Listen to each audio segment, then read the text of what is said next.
میں بہت پریشان ہو جاتی تھی، مگر شاید یہ عمر ہی ایسی تھی جب میں بہہ گئی اور اس لڑکے جس کا نام ریحان تھا اس سے بات کرنے لگی۔ اس نے کہا کہ میں تمہارے گھر بھی کئی دفعہ آ چکا ہوں، میں نے تمہیں دیکھا ہے، تم بہت خوبصورت ہو، اس لیے میں تمہیں دیکھ کر خود کو تم سے بات کرنے سے روک نہیں سکا، مجھے تم سے محبت ہو گئی ہے۔ اس نے کہا تم بھی مجھے پسند کرنے لگی ہو۔ اس کی بات سن کر میں بھی خاموش ہو گئی اور فون بند کر دیا۔ میں ہواؤں میں اڑنے لگی تھی اس بات کی خوشی کہ کوئی مجھے اتنا چاہتا ہے۔ پھر دل سے سوال کیا، کیا میں بھی اسے پسند کرنے لگی ہوں؟ اب ہماری روز فون پر بات ہوتی۔ میں نے اپنی آنکھوں میں بہت سے خواب سجا لیے تھے۔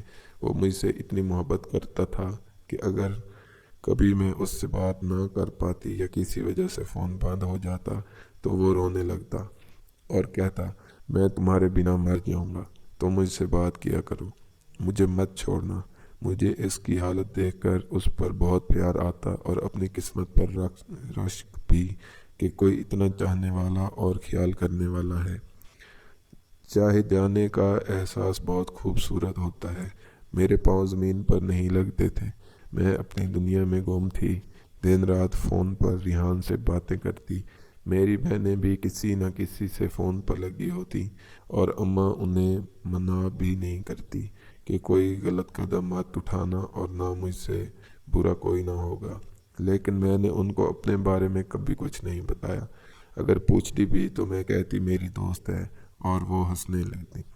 اماں میری ضرورتوں کا بہت خیال رکھتی تھی، خود ہی میرے لیے ہر چیز خرید کر لے آتی تھیں اور مجھے کہنا بھی نہیں پڑتا تھا۔ اماں مجھے چیزیں دکھا رہی تھیں، میں کپڑے، جوتے، جیولری دیکھ دیکھ کر بہت خوش تھی۔ میری دوسری بہنوں نے کہا، اماں آپ اس پر بہت پیسہ خرچ کرتی ہیں، ہم بھی آپ کی اولاد ہیں، یہ اکیلی تو نہیں ہے۔ اماں میرے بالوں میں ہاتھ پھیرتے ہوئے کہا، یہ تم سب سے خوبصورت اور چھوٹی بھی ہے، اس وجہ سے میری لاڈلی ہے، تم اس کی بڑی بہنیں ہو، اس سے جلا مت کرو، تم کیا جانو میری یہ بیٹی کتنے نصیبوں والی ہے، کیا پتہ اس کی قسمت ہے کہ اسے یہ سب مل رہا ہے۔ میری بہن نے کہا، بس کر دے اماں، مجھے تو لگتا ہے یہی آپ کی سگی اولاد ہے، ہم تو آپ کی کچھ لگتی ہی نہیں جو ہمارے منہ پر اس کی تعریفیں کرتی رہتی ہو اور ہمیں سناتی ہو۔ یاد رکھنا اماں، اگر تم نے ہمارے ساتھ یہی رویہ رکھا تو ہم ایک دن گھر سے بھاگ جائیں گی۔ اماں کو اس کی بات سن کر غصہ آ گیا۔ اماں نے کہا، بس بہت ہوا، بہت سن لی تمہاری بکواس۔ ایک بہن ہو کر اپنی سگی بہن سے جلنے لگی، یہ شرم کا مقام ہے تمہارے لیے، دفع ہو جاؤ اپنے کمرے میں اور مجھے اپنی شکل مت دکھانا۔ انہی دنوں ماموں پھر سے ہمارے ہاں چند دن رہنے کے لیے آئے، لیکن اس دفعہ وہ اماں سے جھگڑنے لگے کہ مجھے پیسوں کی ضرورت ہے، مجھے ابھی پیسے دو، اور جب تک ماموں کو اماں نے پیسے لا کر نہیں دیے وہ واپس نہیں گئے، اور پیسے ملتے ہی ماموں واپس چلے گئے۔ جس علاقے میں ہم رہتے تھے وہاں کا ایک لڑکا آتے جاتے مجھے دیکھتا اور مسکراتا، میں چھت پر سے اس کی طرف غصے سے دیکھتی اور کمرے میں آ جاتی۔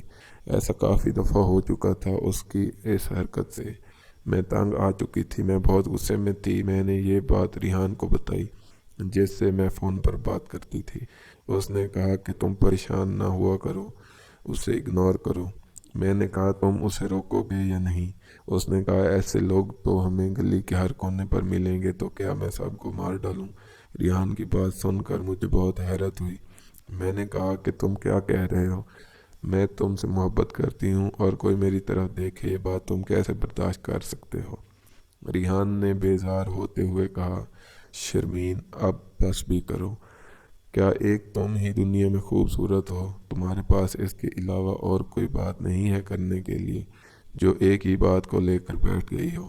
میں نے کہا، ٹھیک ہے، اب تم مجھ سے بیزار ہونے لگے ہو، لگتا ہے دل بھر گیا ہے مجھ سے، اب تم سے کبھی بات نہیں کروں گی، اور اسی وقت میں نے فون بند کر دیا، یہ سوچتے ہوئے کہ وہ ابھی مجھے دوبارہ کال کرے گا کیونکہ وہ مجھے ناراض ہوتے ہوئے نہیں دیکھ سکتا، لیکن یہ سب میری خوش فہمی تھی۔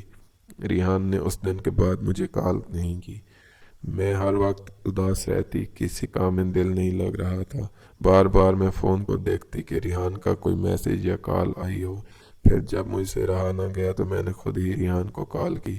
وہ میری کال اٹینڈ نہیں کر رہا تھا۔ میں نے اسے میسج کیا، ایک دفعہ مجھ سے بات کرو، میری کال اٹینڈ کرو، آج کے بعد تمہیں کوئی بات نہیں کروں گی۔ لیکن اس نے اپنا فون بند کر دیا۔ اب میں جب بھی کال کرتی تو نمبر بند جاتا۔ میں نے غصے میں آ کر موبائل دیوار میں دے مارا اور رونے لگی۔ وہ ایسا کیسے کر سکتا ہے؟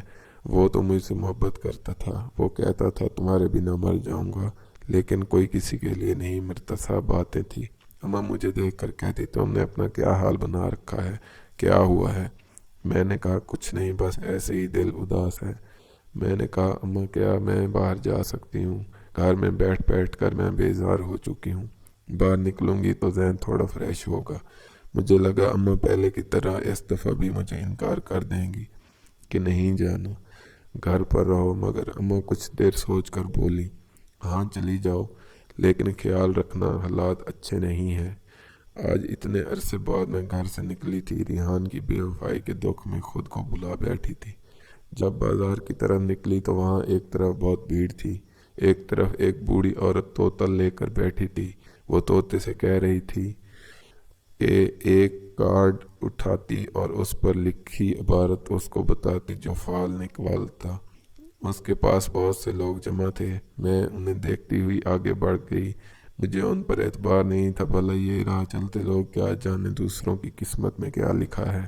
اگر ایسا ہو تو وہ سب سے پہلے اپنی قسمت دیکھ کر اسے ٹھیک نہ کر لیں، بس پیسے کمانے کے ڈھنگ بنا کر الگ الگ ہولیوں میں بیٹھے ہیں۔ میں وہاں بڑی چیزوں کو دیکھنے لگی۔ جب مجھے ایسا محسوس ہوا جیسے کوئی مجھے دیکھ رہا ہے، میں آگے بڑھ گئی۔ جب کسی نے اچانک مجھے ہاتھ سے پکڑ کر ایک طرف کھینچ لیا، میں بہت گھبرا گئی۔ میں نے کہا کون ہو تم؟ اس نے رومال سے اپنا چہرہ چھپایا ہوا تھا۔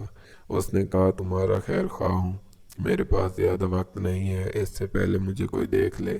میں تم سے یہ کہنے آیا ہوں کہ اپنے آس پاس کے لوگوں پر نظر رکھو، جو تمہیں نظر آ رہا ہے ویسا کچھ نہیں ہے۔ میں نے کہا کہ تم کیا کہہ رہے ہو؟ مجھے کچھ سمجھ نہیں آ رہی۔ وہ کسی کو آتا دیکھ کر کہنے لگا دیکھا، میں جانتا تھا یہ یہاں بھی پہنچ گیا، اور اسی وقت وہ کہیں چلا گیا۔ میں دوسری طرف دیکھنے لگی۔ جب میری نظر ریحان پر پڑی، میں اس کی طرف چلی گئی۔ مجھے سامنے دیکھ کر اسے تعجب نہیں ہوا۔ میں نے کہا کہ تم کہاں تھے؟ نہ میری کال اٹینڈ کرتے ہو، نہ مجھ سے بات کرتے ہو۔ اس نے مسکراتے ہوئے کہا تو میں کیا کروں؟ کیا میں تمہارا غلام ہوں جو تمہاری مرضی سے سانس لوں؟ میں نے کہا جس ریحان کو میں جانتی ہوں وہ تو ایسا نہیں تھا۔ اس نے کہا وہ ریحان سمجھو مر گیا۔ اس نے ہاتھ جوڑتے ہوئے کہا اب پیچھا چھوڑو اور اپنی راہ لو۔ تبھی ایک لڑکی جو ریحان کے پاس آ کر بولی کہ تم یہاں کیا کر رہے ہو؟ میں کب سے دکان پر بیٹھی تمہارا انتظار کر رہی ہوں۔ میں نے اس لڑکی سے کہا تم کون ہو اور ریحان کے ساتھ کیا کر رہی ہو؟ اس نے سوال کیا یہ سوال تو مجھے تم سے پوچھنا چاہیے کہ تم یہاں ریحان کے پاس کیوں کھڑی ہو؟ میں نے ریحان کی طرف دیکھتے ہوئے کہا کبھی اسے جانتی تھی لیکن اب نہیں جانتی، یہ کون ہے؟ وہ لڑکی مسکراتے ہوئے بولی ریحان میرا منگیتر ہے اور ہم بہت جلد شادی کرنے والے ہیں۔ اس کے بعد وہ چلے گئے، لیکن میں کتنی دیر وہاں سے ہل نہیں سکی۔ انسان جس سے زیادہ محبت کرتا ہے اس کو اسی کے ہاتھوں سب سے زیادہ دکھ ملتا ہے، اور یہ بات میں نے آج جانی تھی۔ میں واپس گھر گئی۔ میری بہن نے کہا تم بازار گئی تھی اور خالی ہاتھ آ گئی، کچھ خریدا نہیں؟ میں اپنی سوچ میں گم تھی۔ اس نے مجھے بازو سے پکڑ کر ہلایا اور کہا شرمین کن سوچوں میں گم ہو؟ تمہیں دیکھ کر لگتا ہے جیسے کوئی حادثہ دیکھ کر آئی ہو جو اس طرح پریشان اور اداس ہو۔ میں نے کہا ایسا ہی سمجھ لو، واقعی حادثہ ہی دیکھ کر آ رہی ہوں، شاید اسی لیے بازار گئی تھی کہ کسی کی اصلیت دیکھنی تھی۔ میری بہن نے کہا کہ کیا بات ہے، کچھ ہوا ہے مجھے بتاؤ۔ میں نے کہا کہ میں ابھی کوئی بات کرنا نہیں چاہتی، کچھ دیر کے لیے تنہا رہنا چاہتی ہوں۔ اس نے کہا ٹھیک ہے تم بیٹھو، لیکن سنو خود کو کسی غیر کے لیے تباہ نہیں کرتے، یہ تمہاری زندگی ہے، اسے کسی اور کے مطابق مت ڈالو، اس کو اس طرح جیو جیسا تم خود چاہتی ہو۔ آج مجھے خود پر بہت افسوس ہو رہا تھا کہ میں کیسے اس دھوکے باز انسان کی باتوں میں آ گئی۔ میں نے تو اس کے لیے وقت گزاری تھی، وہ مجھ سے بات کر کے ٹائم پاس کر رہا تھا، میں اس کو سچ سمجھ بیٹھی، یہ جان ہی نہ سکی کہ ایک چہرے پر کتنے نقاب چڑھے ہیں۔ ان کے پیچھے چھپی ان کی اصلیت دیکھ ہی نہیں سکی۔ آج مجھے ایسے سہارے کی ضرورت تھی جس کو دل کا حال سنانے کے لیے لفظوں کی ضرورت نہ پڑے، وہ بن کہے ہی مجھے سمجھ جائے۔ میری 2 اور بہنوں کی شادی ہو چکی تھی اور اب میری باری آنے والی تھی۔ میں نے اماں سے کہا میں شادی نہیں کروں گی۔ اماں مسکرانے لگیں اور بولی، تم تو میری سب سے خوش قسمت بیٹی ہو، تمہارے نصیب سے ہمارے بھی دن بدلنے والے ہیں۔ مجھے اماں کی یہ بات سمجھ نہیں آتی تھی۔ کچھ دنوں سے ماموں پھر سے گھر آتے ہوئے وہ ہمیشہ اکیلے ہی آتے تھے، کبھی اپنی بیوی بچوں کو لے کر نہیں آئے۔ ماموں اماں کو کہتے کہ تیری بیٹی جوان ہو گئی ہے، اسے اپنے ساتھ سلایا کر۔ مجھے ماموں پر بہت غصہ آتا، ان کو میرے جوان ہونے سے کیا مسئلہ تھا جو اس طرح کی باتیں کر رہے تھے۔ لیکن اب اماں مجھے اپنے ساتھ سلانے لگی تھی۔ جب آدھی رات کو اماں اٹھ کر واش روم گئی اور میں اماں کی جگہ لیٹ گئی تو کوئی آدمی مجھے اماں سمجھ کر کہنے لگا، بڑے صاحب نے پیغام بھیجا ہے کہ وہ اب اور انتظار نہیں کر سکتے، انہوں نے کہا ہے وہ جلد سے جلد اپنی امانت لینے آ رہے ہیں، بس تیاری شروع کریں۔ تب بھی اماں واش روم سے نکل رہی تھی اور وہ آدمی چلا گیا، لیکن اماں اسے دیکھ نہیں سکی۔ اسی وقت باہر شور کی آواز آئی، ماموں چلا رہے تھے کہ گھر میں چور گھس آیا تھا۔ میں وہیں کمرے میں لیٹی اس آدمی کی بات کو سوچ رہی تھی کہ وہ کس امانت کی بات کر رہا تھا۔ اماں کے پاس ایسی کون سی چیز ہے؟ ایک دن اماں گھر پر نہیں تھیں، تبھی وہ نقاب والا لڑکا گھر کی دیوار کو کود کر اندر آ گیا۔ میں نے کہا، تم یہاں بھی آ گئے؟ اس نے کہا کہ میں تم سے محبت کرتا ہوں۔ اس نے نقاب اتارا تو وہ وہی لڑکا تھا جو اس دن گلی میں مجھے دیکھ کر مسکرا رہا تھا۔ میں نے کہا، تمہاری اتنی ہمت، تم یہاں تک آ گئے؟ اس نے کہا کہ میں جانتا ہوں تم مجھے پسند نہیں کرتی، لیکن میں تمہیں اس چنگل سے بچانا چاہتا ہوں۔ میں نے کہا، تم ہوش میں تو ہو، جانتے بھی ہو کیا کہہ رہے ہو؟ اس نے ایک کاغذ مجھے دے دیا اور چلا گیا۔ پہلے تو میں نے وہ کاغذ پھینک دیا، لیکن پھر کچھ سوچتے ہوئے اسے اٹھا کر پڑھنے لگی۔ اس پہ یہ لکھا تھا کہ یہ لوگ تمہیں بھی بیچ دیں گے، تم یہاں سے بھاگ جاؤ۔ میں نے وہ کاغذ پھاڑ دیا۔ میں نے یہ کہا، یہ بھی اب ڈھونگ رچا رہا ہے، مجھے ورگلانے کے لیے ایسی گھٹیا باتیں کر رہا ہے، بھلا میری ماں ایسا کیوں کرے گی؟ میں نے اس کی بات پر اعتبار نہیں کیا۔ ایک دن اماں بہت خوش تھیں، کمرے میں بیڈ پر بہت سے نئے کپڑے اور جیولری پڑی تھی۔ میں نے کہا، اماں یہ سب کیا ہے؟ اماں میرا ماتھا چومنے لگی۔ اماں نے کہا، یہ سب تمہارے لیے ہے، پرسوں تمہاری شادی ہے۔ میں حیران ہو کر اماں کی طرف دیکھنے لگی۔ میں نے کہا، اماں یہ آپ کیا کہہ رہی ہیں؟ اتنی جلدی میری شادی طے کر دی اور مجھے اب بتا رہی ہیں؟ اماں نے کہا کہ تم فکر نہ کرو، جہاں تمہارا رشتہ طے کیا ہے وہ بہت اچھا آدمی ہے، ساری زندگی عیش کرو گی اور اپنی ماں کو دعائیں دو گی۔ میں نے کہا، لیکن میں اتنی جلدی شادی نہیں کرنا چاہتی، آپ انہیں انکار کر دیں۔ میری بات سن کر اماں ایک دم غصے میں آ گئیں اور کہنے لگیں کہ تم سے کبھی کچھ نہیں کہا، تمہاری ہر خواہش پوری کی، اور آج جب وقت آیا ہے تمہاری ماں تم سے کچھ مانگ رہی ہے تو تم مسلسل انکار کیے جا رہی ہو۔ میں نے کہا، ٹھیک ہے، جیسے آپ کی مرضی۔ میری شادی کا دن آ چکا تھا۔ گھر میں ہمیشہ کی طرح کوئی مہمان نہیں آیا تھا، نہ گھر کو سجایا گیا تھا۔ میری بہنوں کی دفعہ بھی ایسا ہی ہوتا۔ میں دلہن بنی بیٹھی تھی جب اماں اور ماموں کمرے میں آئے۔ ماموں بھی بہت خوش تھے۔ وہ اماں سے کہنے لگے، بھئی آج ہمیں ہماری سبھی محنت وصول ہو گئی، میں تم سے خوش ہوں۔ کیا ہاتھ مارا ہے تم نے آج؟ اماں اور ماموں مجھے اچھے نہیں لگ رہے تھے، ایسے لگا جیسے کوئی بازاری لوگ باتیں کر رہے ہوں۔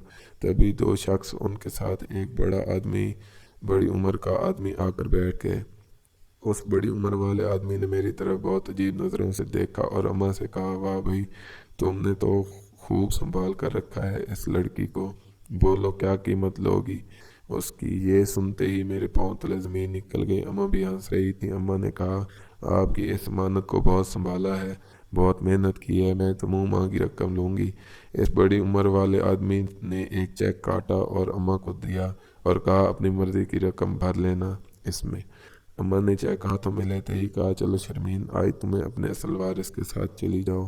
میں بت بنی بیٹھی تھی، ایک ماں ایسا کیسے کر سکتی ہے؟ وہ اپنی اولاد کو اپنے ہاتھوں سے کیسے بیچ سکتی ہے؟ تو اس دن جو اس لڑکے نے کہا وہ سچ تھا۔